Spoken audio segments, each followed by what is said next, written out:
Welcome to the Pub Sports Radio NBA Closing Time Show. It is Wednesday, May the 5th. Ian Cameron, Conor, Mac, and Skee Profit ready to break down the Wednesday NBA card. Let's get right to it. We got the Boston Celtics, Orlando Magic, your first game on tap. Boston, 11-point chalk on the road, 218 and a half the total.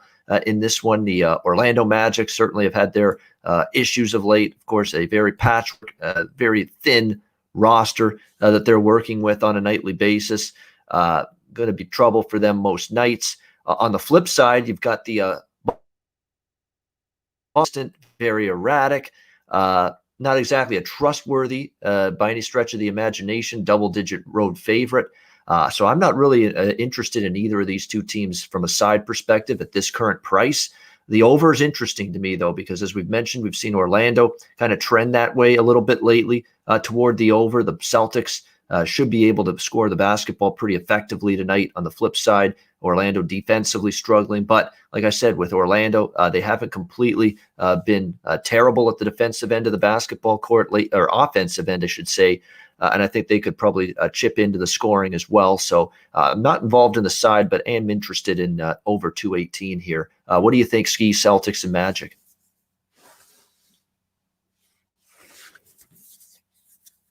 Sorry, I was still muted. I want to say that the Magic have been playing better defense.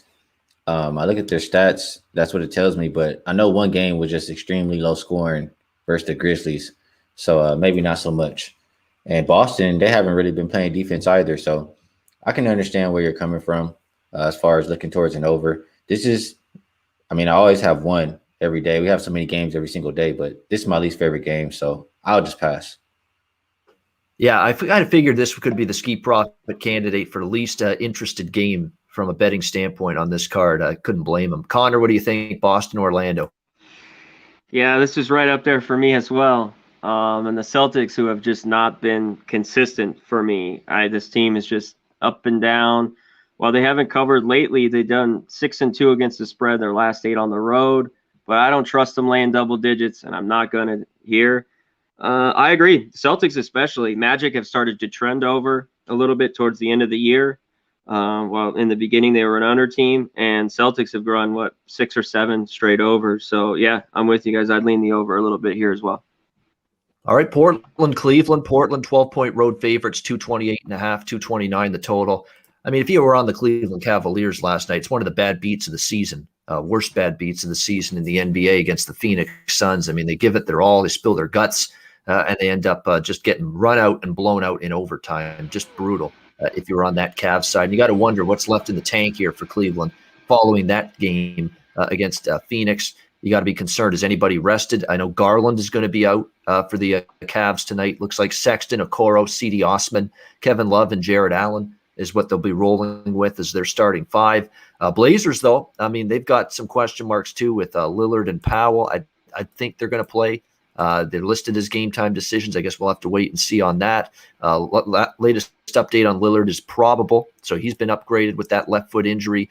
A little bit more uncertain about Powell. He's questionable right now with his knee injury, but looks like you are going to get Lillard in this game. I mean, I can't back Cleveland after that kind of loss last night on the back-to-back, and Portland means business right now, playing some good basketball. They've been very good on this road trip. I don't know if I'm going to lay this many with Portland. Maybe Portland first half, maybe the over. I think the over can get there, but the full game over, the thing that worries me is Cleveland maybe falling off in the second half and the tired legs kicking in after an overtime game last night. So maybe a little first half, half and half split for me, just in case this game grinds a little bit from a scoring standpoint in the second half. So I might split it up. I like the over, but I might split it up between the first half and the full game. What do you think here, Skee, Blazers and Cavs? If I'm going to look at the Cavaliers anyway, well, first off, I agree. I don't want to look their way because that's kind of like a demoralizing type of loss the way they went out yesterday. But if I am going to look at them in any kind of way, it would have to be I took this play yesterday. It's Colin Sexton assists. They didn't have a number up earlier because it's a back-to-back and just figuring out who's going to be in. But he said, or his teammates were talking about him not sharing the ball, just being ball dominant. He said he's going to do both. He's going to score and he's going to run the team. And that's what he did yesterday. He didn't say he would do it for one game. He said this next stretch of games And without Garland in the lineup, I would look for him to do it again. But outside of that, if I had to play the side, I probably would play the Portland side just because, as you mentioned, it's kind of do or die time. I know it's a big margin, but I don't like to play teams that lose 5 games in a row. I just wait for them to get it together. If you fade those teams all year, it's 57%. So Portland for me, or Colin Sexton over his assist prop.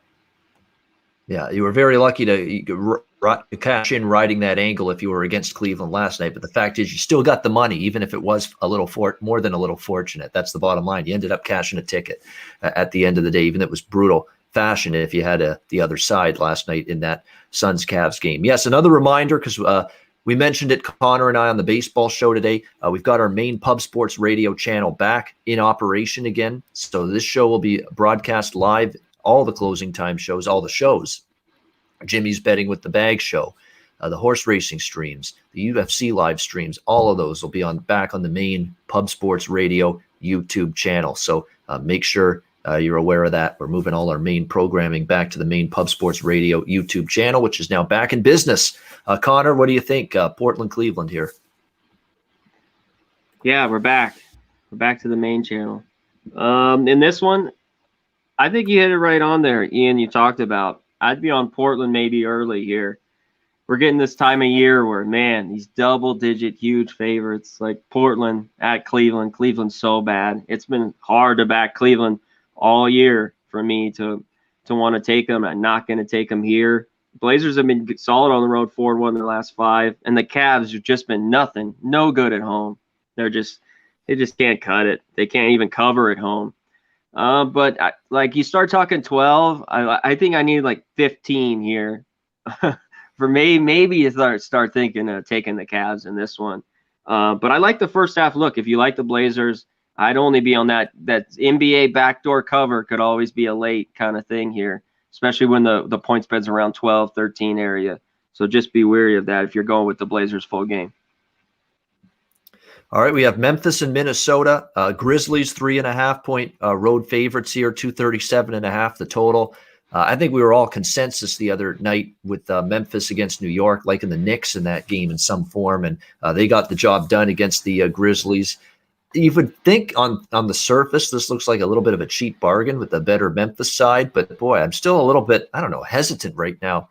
Lay 3.5 on the road with the Grizzlies. Now, Memphis has been giving you a solid effort, for the times down the stretch here of what's been a pretty rough season for the Minnesota Timberwolves. They haven't always completely laid down and played dead. And in fact, they've won 4 of their last 5 games, beat Utah twice, beat Houston, beat Golden State, lost in overtime and a tough one to the Pelicans on Saturday. So believe it or not, they've got a lot of rest as well going into this game. It's actually a scheduling advantage for the Timberwolves. They haven't played since that overtime loss on Saturday to the Pelicans.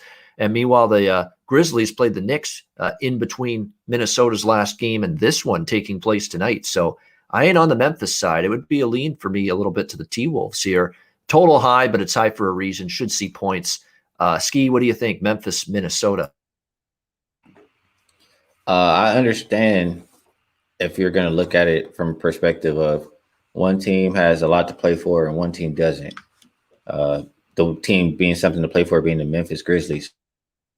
But for me, I see a Memphis Grizzlies team that's not playing that good. They're not covering. They've only covered 1 of their last 5. And on the other side, the Timberwolves have been covering 4 of their last 5. And they're an overtime game away from winning 5 in a row. So I'll go with the team that's been playing better, catching the points. I don't see why to go against it. Timberwolves have been pretty profitable since the break. I'll continue to back them. Yeah, Minnesota, if they can obviously add some pieces in the offseason, they got the makings of a team that's building a little bit of something here with the Kogi, who's played well, McDaniels, of course, Karl Anthony Towns is the anchor for this team, and of course, Anthony Edwards has had an outstanding rookie season, and you would think the guy's only going to get better from here. So they're starting to build a little something, put some things together, Minnesota. So maybe next year that team can make a jump, although I've said that about the Timberwolves for 7, 8 years now, and we're still waiting. So maybe I'm fooling myself again, but at least the building blocks of a team that should steadily improve are there. What do you think, Conor? Memphis and Minnesota? Yeah, I wouldn't be rushing to lay here with Memphis either. Yeah, the T-Wolves, these teams we talk about kind of get healthy, and some of these younger guys, and Towns, who's finally been in there playing regularly, which he hasn't been doing all year, and they've been playing pretty good basketball. So right now, with Memphis not playing well, I wouldn't lay the 3.5. I'd be on the points here, and I think we're going to see points. I lean towards this over 237. And I've been on most of lately a little bit. Morant props his points. If you can get like 19 or 20, I'd take the over there on his prop. Yeah, I mean, we're seeing this Minnesota team, their last couple of games. What do we have? 240 points with Golden State, and then 276 in the overtime game with New Orleans. And that game was way over the total even before it got to overtime. So it's impossible for me, no matter what the total is, it's impossible for me to go under the total with these two teams, especially Minnesota right now. Phoenix and Atlanta. Fascinating game. This looks like a cheap price on the surface with the Suns, 1-point road favorites. They're the better of these teams, 228.5, but Atlanta's played well at home. Probably a little bit of a scheduling and a spot advantage for the Hawks going into this game as well, which we can't completely rule out. It's a spot-driven league, and there's going to be better situations sometimes for inferior teams. And look, this is as healthy as Atlanta's been all year with Young and Bogdanovich, Snell, Collins, Capella, all healthy. Only Hunter and Reddish out. So this is about as good in terms of this team having a decent complement of players on the floor. They're in that 5th seed. I don't know if they're going to be able to catch the Knicks for the 4 seed. Probably tough sledding to be able to do that. But they'd have won back-to-back games against Chicago and Portland at home, and they played good basketball at home. This Atlanta team, from a home perspective, they've been absolutely terrific. You know, they're entering this game on a very good run of basketball at home. Wins and covers in 6 straight home games against Indiana, Orlando, Miami, Milwaukee, Chicago, Portland. So they've been a tough team to go against at home.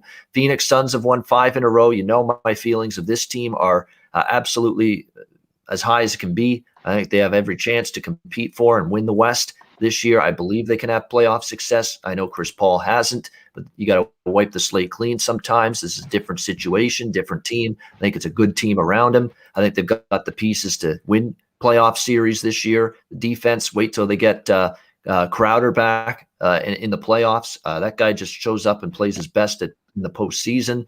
So there's lots to like about Phoenix, but I can't say I love this spot. I mean, it's the second night of back-to-backs after pulling one out in ugly fashion against Cleveland. You know, they didn't play their best, but they still won. You know, that's a sign of a good team. But I don't love them here on the back-to-back extended minutes after the overtime game. So it's a pass for me. I just can't justify personally betting against Phoenix in a pick'em with them being, I think, the better of these two teams. But there's no doubt it's a scheduling advantage, Atlanta, that is strong enough that I'm going to stay off the Suns here. Skee, what do you think with this game here, Suns and Hawks?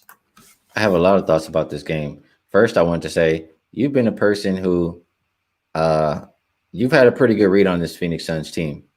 And even times when I'll come on the show and I'll say I lean this way and I like them and I get nervous and don't bet them, you bet them and you cash. And to hear you say today that you're not interested, makes me really want to look I'm not interested. I would only look at Phoenix, but man, I mean, that was a long extended game last night, overtime, traveling now on the road. And Atlanta's been a machine at home. Really, they have been. And they've beaten even the likes of Miami and Milwaukee on this court, Atlanta of late. So I'm with you. It's Phoenix or pass, but I'm probably passing. Well, I'm not all the way with you, Ian. I like Atlanta over here. Like you said, Atlanta's been pretty good at home. They've been covering lately too. Just like Phoenix has covered 4 of their last 5, Atlanta 13 of their last 19. Phoenix has been good on the second of a back-to-back. But just like you talked about the Cavaliers, that was a pretty, that game could take a lot out of Phoenix right there to come back and have to play another one here today. And Atlanta, I mean, they still have stuff to play for too, because they're only, I think, 1 game ahead of the spot behind them in a game and a half outside of the play-in tournament. So I think Atlanta brings it. They're fairly healthy today. Only 2 guys on the injury report when we're used to seeing like 1,000. So I lean towards Atlanta here, just really back in the spot. And I probably would think it can get over, although they both play slow pace. But Phoenix really efficient offensively, and I think Atlanta can get their buckets too. My favorite look on this game in general is going to be, I'm looking at, all right, so for me, Suns, they've had trouble lately defending the perimeter. Second worst team in the league over the last 10 games defending the 3-point line. I'm looking at Collins. Collins on the season. He averages 1.3 3-pointers made, 3.3 3-point attempts on 38.3% shooting. You're looking at his last 4 games, everything has increased. He's made 2 3-pointers every single game. His 3-point attempts have went up to 4.25, and he's shooting 47%. So just combine that with Phoenix lack of defense on the perimeter lately, and you're getting plus 167 for him to go over 1.5 3-pointers. I think he can get 2 again for 5 games in a row, and the implied probability is only 37.5. So I like that play the most in this one. And really quick, I just saw the comment, so I have to say it. It's I see what the Utah Jazz and what Phoenix Suns are doing in the regular season. The regular season stuff is cute, but playoffs is a different story. I would hold up over there, Preston, on that Suns bet. Well, I bet it a long time ago, and I got better than 14-1. I mean, that's the difference. At 14-1, I'm not quite as bullish on futures right now at the current number with the Suns, but I got in early when they started putting this surge up the standings together, and I'm confident with it still. I like it. But again, you're right. What if the Lakers wake up from whatever the fuck is going on with them right now? Clippers, I don't know if I don't buy into the Clippers still for some reason. I think there's still some kind of just a complete chemistry issue right there with the Clippers night in and night out, I find. So not really buying into them. Utah's still pretty dangerous, especially when they get Mitchell back. But again, they've fallen short in playoffs past, and they just saw a 3-1 lead evaporate to Denver, in the first round last year. And Denver, what can they do without Jamal Murray in the playoffs? So there's questions everywhere. Everybody's flawed in the West, in my opinion. There's a hole you can poke at every Western Conference team come playoff time. And it's a matter of who can just rise up, play their best May and beyond is going to be that team that makes that run and gets to the finals. What do you think here, Conor, with this one here with Phoenix, Atlanta? Yeah, well, the Suns have been really good on a back-to-back. This one's interesting, kind of like the Knicks have been really good. Young team, they're good on a back-to-back. It hasn't bothered them. Skee mentioned it. I'm with the Hawks, though. They've been solid at home lately, and they've had big home wins, especially the last 5 or 6, like the Heat, Bucks, Blazers. I'd be on them. It's a little bit of a tricky spot. I think the Suns are a little bit better overall, but that back-to-back, like you said, and it was not that it was a tough game. It kind of took it out of them. I got to take the Hawks here. I think they're a little bit of the value at home. They're healthier. I mean, this is the healthy I've looked at that injury report all year to see just a couple guys out. So I'm leaning the Hawks, and nothing on the total. It could get over. I think the number's right where it should be, so nothing on this total. All right. Next up, we've got the Philadelphia 76ers, Houston Rockets, Philly minus 14. On the road, 222.5 the total. I'm not laying 14 with Philly. I think I've said this on a previous show. I'm done laying points on the road with the Sixers. They could be playing a JV team. They could be playing a G League team, and they essentially are kind of playing a G League team here tonight. But nevertheless, I'm not laying 14 here with the Philadelphia 76ers tonight in this one. I guess Houston's not quite that bad of a team, but in terms of calling them that, but right now they look that way with what they're trotting out there on a nightly basis, with Porter, Bradley, Jeffries, Martin, Olynyk. That's not a starting 5 to write home about. Augustine, Daniel House, Christian Wood, Brown, Gordon, all out of the lineup for the Houston Rockets. So it's a totally decrepit, depleted basketball team. But I've seen this kind of thing with the Sixers, and they mope around and they slough off against teams they should beat handily. They did it against San Antonio. They did cover against Chicago in their last game, 106-94 victory there. But I'm not sure I'm ready to lay this many with the Sixers, but I can't back Houston at all. So it's a clear and easy stay away game for me. What do you think here, Skee? 76ers Rockets. Yeah, I mean, Razor, I'm itching to get back on the ponies. It'll be fun to get on there with you tomorrow. Philadelphia and Houston, you noted it. It's no way I'm back in the Rockets in this one, especially without Christian Wood. I mean, we talked about this one all season long, right? When he's not in the lineup, we don't want no parts. And it's a humongous spread. So I would look to fade Houston early. I don't have the exact numbers, but I know they've been a fade lately on the first quarter, a fade lately and all season, first quarter, first half. So that's the way that I would approach it as far as the Philadelphia side. And just thinking they get out to a lead and maybe in the second half they cruise and not really care so much. As far as the total, I would go under. Missing some points for Christian Wood. If I like Philly, they probably play to their pace, which has been slower lately. It's gone under 4 of the last 5 meetings, under 11 of the last 16 for the Sixers. Sixers trends toward the under on the road, 21-12. Under at home for Houston, 21-11-2. It will be under for me. It will be Sixers first quarter, first half. And that's the way that I would approach it. I would probably play player props under. Player props under for the Sixers, just thinking it'll be a blowout and they sit on the bench in the fourth quarter. Yeah, I mean, if you think that they're going to be up by 15 or 20 in the fourth quarter and they pull out, all their key cogs like Embiid and Simmons and Curry and Harris, you could. I basically named all 5 starters except Danny Green when I just rhymed them off right now, but that was by design, by the way. No love for Danny Green? Not as much as the other Green. That starting 5. He seems like the that's the one little chink in that armor there of that starting 5 for the 76ers, just a little bit. Conor, what do you think here? Philly and Houston. Yeah, with the 76ers, even though they played better on the road, I wouldn't lay the full game with them. I'd be early first quarter, first half. I'm staying off that. Skee mentioned it. You just rambled it off what I was kind of go through. I like the under in this one. I'm on it tonight. I think they can dictate the pace. And I think this total's a little bit too high at 221.5, so I'm on the under.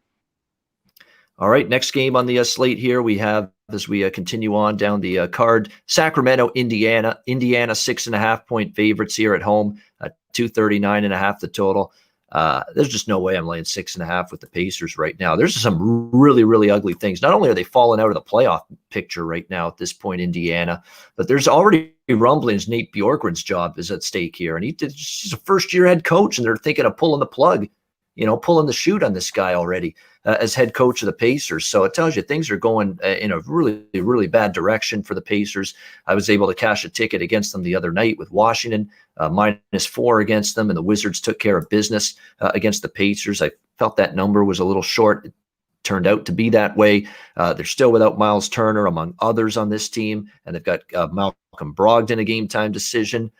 Ain't no cure for the Sumner time blues either for the Pacers. Edmund Sumner may not play tonight for them in this one either, so a couple injuries there. It's not like I'm in love with rushing to back Sacktown either, but I would only take the points, believe it or not, with the Kings. They have been at times decent in the road dog role. More than anything, though, points. I don't trust there to be defense on either side. The over is a clear choice for me, even at 239.5. Crazy as it is to say, Indiana's made these totals near 240 look small lately with their lack of defense. So I think it goes over the number as well. Skee, what do you think here? Kings, Pacers. Yeah, it's a one-way look for Pacers totals. I tried to draw the line last time, thinking we're not getting those totals at 246, but turns out 290. So there's no way I'm looking to step in front of an Indiana over anytime soon. If I'm playing this game, though, outside of that, I didn't have a prop earlier, but I would look for Richaun Holmes. Just thinking Pacers, second worst rebounding team over the last 5 games, not really playing any defense either. That's going to be the main suspect for Sacramento, Richaun Holmes. So I don't have a number, but points and rebounds are a way that I'm looking on him. All right, looking at points and rebounds, potentially Richaun Holmes of the Kings. Conor, what do you think, Kings, Pacers? Yeah, I don't want to lay the points at all here with the Pacers. Not that I'm rushing to the Kings plus 6.5, but if I had to play a side, I'd take the points with him. I'm right with you guys. No way I'm taking the freaking under here, and I will be on the over 239. I don't think any defense is played. And even at 239, I have no problem with it. Give me the over.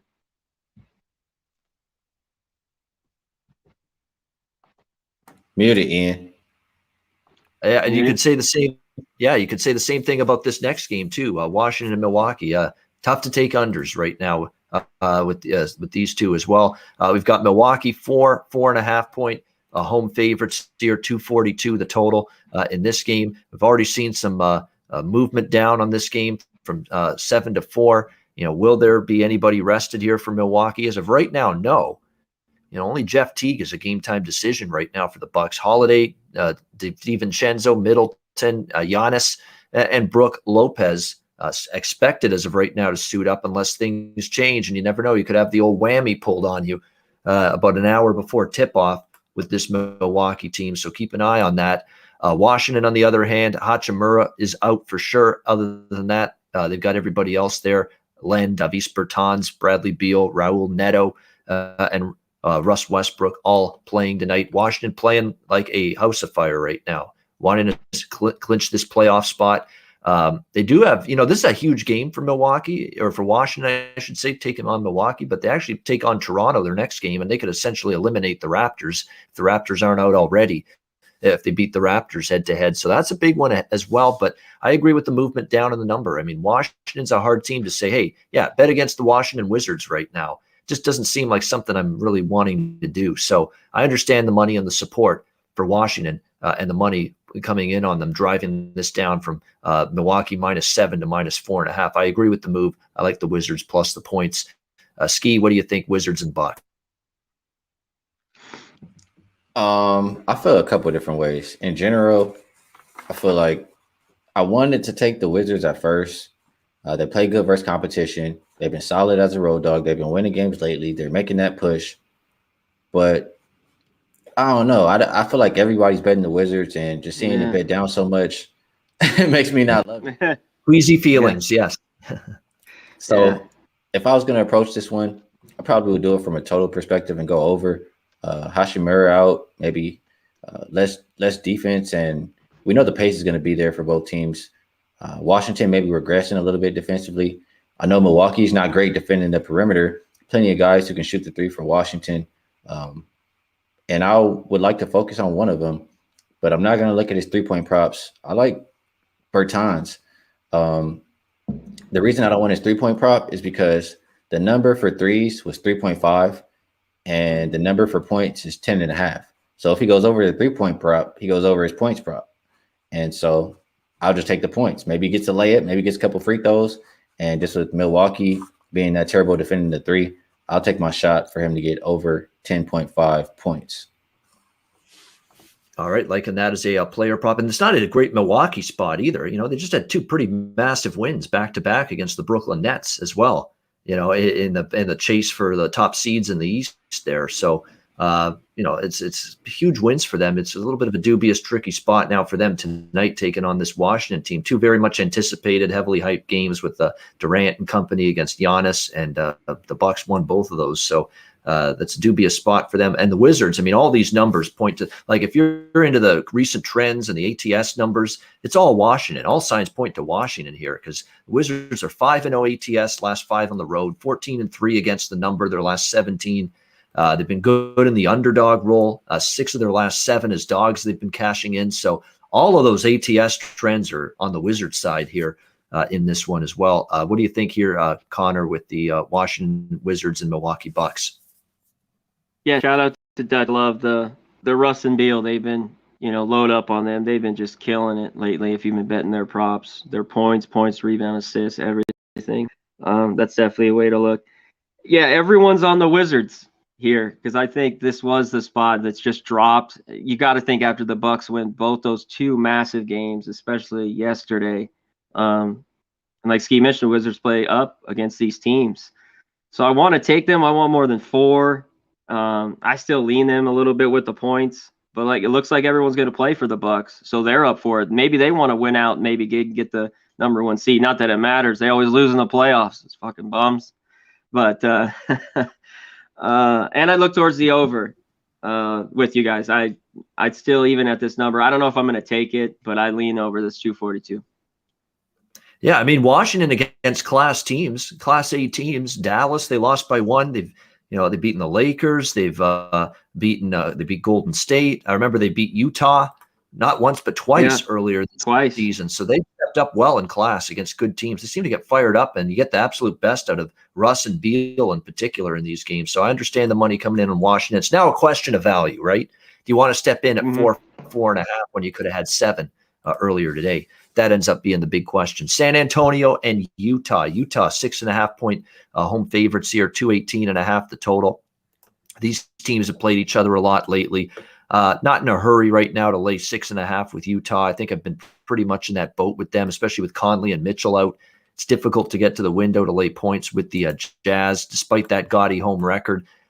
San Antonio's been a little bit of a tough team to figure out at times of late, but you give them credit for what they've done the last couple. Boston, Philadelphia, they battled the Sixers right down to the wire there in overtime on the weekend. Utah, again, beat Toronto in their last game, but didn't cover the number. They were laying 7. They only won by 4 in that game. To me, it would be take the Spurs plus the 6.5 potentially here in this one if I were to bet it, but I wouldn't be interested in laying the points here with the Jazz. They did beat up San Antonio previous meeting in January, but it was a long time ago, 130 to 109. Remember, that's when the Jazz were right in the middle of one of that all-time incredible point spread run that they went on, but they have not been that same team from an ATS standpoint of late. So at this number, it would be San Antonio or nothing for me. Skee, what do you think? Spurs Jazz? I thought the Spurs could keep it close in their last one, and they got kind of smacked around, but they have been covering numbers lately. They're a good team on the road. We know Utah is a lot better at home than on the road, but I tend to think in the second meeting after seeing this team, the last time they could keep it close to. So it'll be a slight lean that way. I probably would more so like to play props. Looking at San Antonio, they haven't been rebounding the ball well. Defense hasn't really been there. So I initially thought I wanted to look at Gobert, points, rebounds, assists at 31.5. He had a pretty solid game last time out. But my friend Ariel, she told me that she follows Gobert quite close. And every time he plays these like back-to-backs versus the same team, she says in the second meeting, he has less rebounds. And his rebound prop is at 14.5. So maybe I look towards Royce O'Neal. He's the second leading rebounder on the team. His rebounding prop was 7.5 at plus 127. I think that's a solid choice right there to get 8 or more rebounds at plus money for Royce O'Neal. All right, Royce O'Neal of the Jazz over rebounds. Skee interested in that from a prop standpoint. Conor, what's your take here? San Antonio and Utah. Yeah, I thought the Spurs could kind of keep it close the other night as well. But I go back to them here. I think they're scrappy. If I were to bet this one, I'd take the 7 with the Spurs. I just don't love the Jazz. I don't know. I just don't love laying points with the Jazz. No, especially maybe now lately. That great run, I rode them for a while. But I want nothing to do with them. I think the second game's always a little different. I think they ended up winning by 11. They kind of beat them a little handily. But I'd go to the Spurs, and I think they keep this one close. So give me the plus 7 with the Spurs.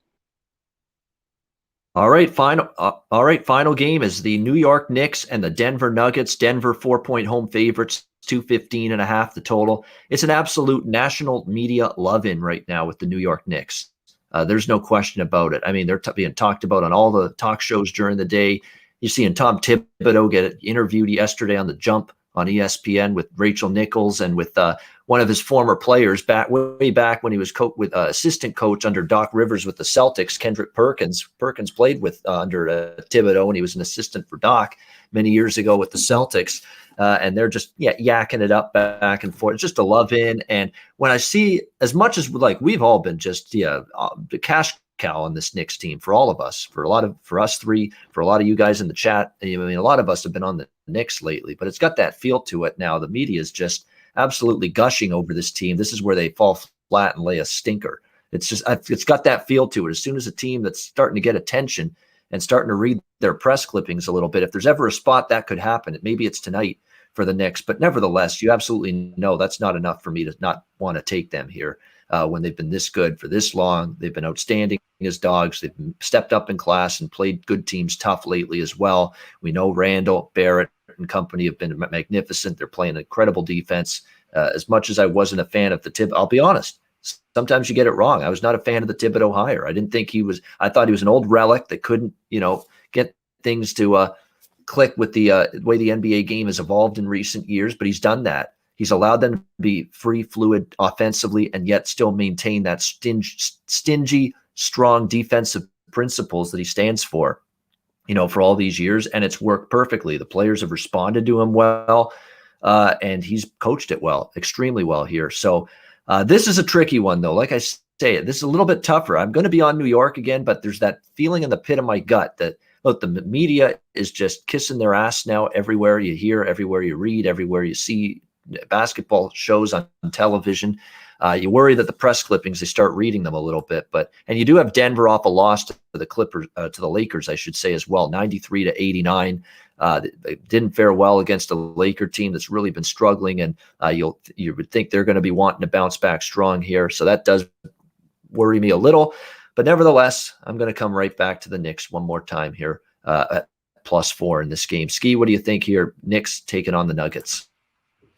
Yeah, if you've been riding the Knicks, I understand.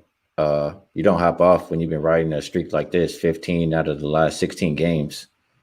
They've been good as a road dog when they play competition, probably because they're disrespected against the spread as far as the number. They're 16-5 versus those 55% win teams are better.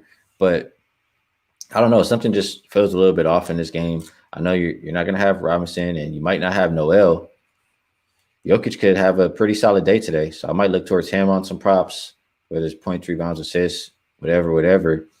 Denver, though, they've been winning, but they don't cover all the time. Only covered 3 of their last 9. It's tough for me. I haven't been backing this New York team night in and night out, so I do lean towards Denver tonight, especially if Noel doesn't go. And for the total, New York they've been playing towards some overs, especially in the first half. I think I would expect points early in this game if I was going to play the total. Yeah, I mean, they have. I mean, there's been a devaluation or a decrease in the total, I guess you could say, for the Knicks as in the last few weeks because they've been an under team and they played great defense. But you're starting to see the pendulum, the value pendulum, swing the other way a little bit, and they've had some overs lately. We'll see if that continues tonight. Connor, what do you think, New York and Denver? For me, it's kind of when the Knicks started going over was when D Rose started playing, when he was healthy and started playing well. They seem to kind of go at a little bit quicker pace. Yeah, and they've gone a little bit over since he's been in there. Hey, it's 15 out of 16. I know this Nuggets at home. I could see the Nuggets winning by 10, but I wrote it 15 out of 16. I ain't getting off now.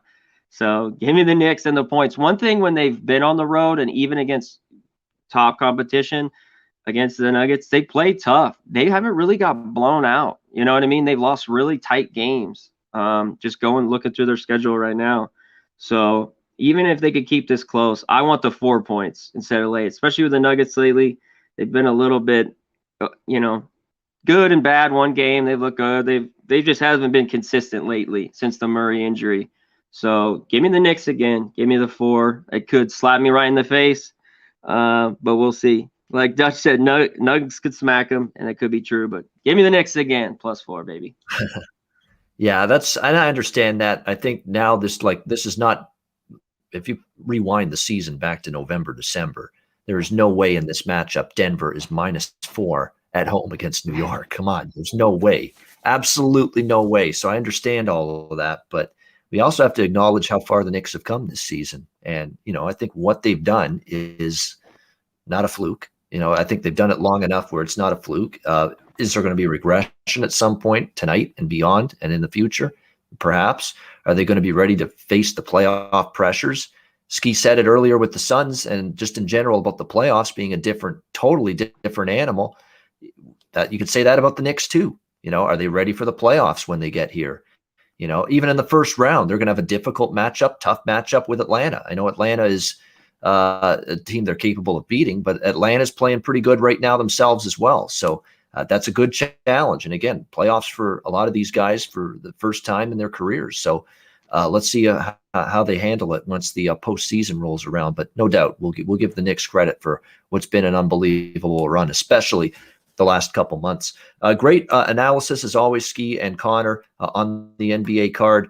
We will get to best bets to wrap up the show in just a second. But before we do that, we're going to pause for just a brief 30 seconds here for this commercial message from one of our great sponsors here at Pub Sports Radio. Here's a message from Manscaped.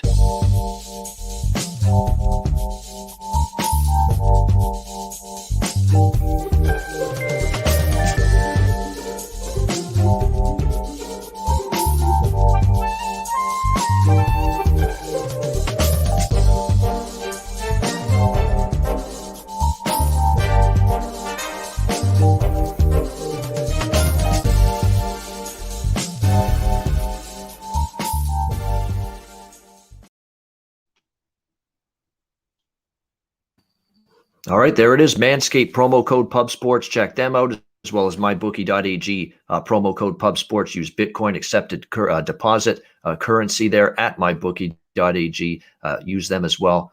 Promo code Pub Sports, mybookie.ag. All right, it is best bet time for this Wednesday NBA card. We'll go around the horn. Conor, Mac, we'll start with you today. Wednesday NBA best bet. What do you like? Yeah, I like a few totals, some overs and unders, but I'm going to go with the Spurs tonight. There's still a couple sevens out there, and you might as well grab them. I think they keep the second one close against the Jazz. Give me the +7 with the Spurs, my best bet. All right, San Antonio +6.5 against sorry, not Sacramento. San Antonio +7 against Utah. I'm looking at the wrong game. San Antonio +7 against Utah. Best bet for Conor, Mac. Skee Profit, best bet. What do you like? The game I talked the longest about, and I just feel like Phoenix coming off that game that they played yesterday, it's going to be really lack of defense, and they already were struggling to defend the three. You have Colin shooting more three-pointers, making more three-pointers, shooting a higher percentage all over the last 4 games. I like him to make 2 or more three-pointers plus 167 tonight. All right, there we go. A little bit of a prop there for Skee Profit, liking that with the best bet for him. All right, mine is going to be, and the reason I got it mixed up because I got my best bet on the brain. It is from the Sacramento-Indiana game. It's the over 239.5. I'm done waiting around for the Pacers to play defense. It's clearly not happening with this group as currently constituted, and it continues to be an issue for them, not getting any stops. Sacramento doesn't play much defense to begin with. And I'll give DeLon Wright credit. Even without De'Aaron Fox, DeLon Wright stepped up in his absence and given Sacramento a good offensive punch. So they should be able to find some baskets here against this sieve defense of the Pacers, vice versa as well for Indiana. So we'll be over 239.5 here. Best bet, Sacramento, Indiana. Over 239.5. Best bet for me. That'll wrap up this edition of the NBA Closing Time Show for Wednesday, May 5th. Thanks to everyone for tuning in. We'll be back on Friday, 4 p.m. Eastern, 1 p.m. Pacific with another edition of the NBA Closing Time Show. And by the way, also a reminder, very important, that we're now going to be back all the programming on the Pub Sports Radio main channel. All right, so make sure you're going to the main channel from here on out for the rest of the content that you're going to see moving forward here on Pub Sports Radio. So yes, make sure you're tuning into the main channel. And also Conor and I back with you tomorrow with Jose Bouquet at 1 p.m. Eastern, 10 a.m. Pacific for the MLB Closing Time Show as well. For Conor, Mac, and Skee Profit, I'm Ian Cameron. Have a good Wednesday night. Enjoy the games. Good luck. Cash some tickets, and we'll see you again Friday for another NBA Closing Time Show right here on Pub Sports Radio.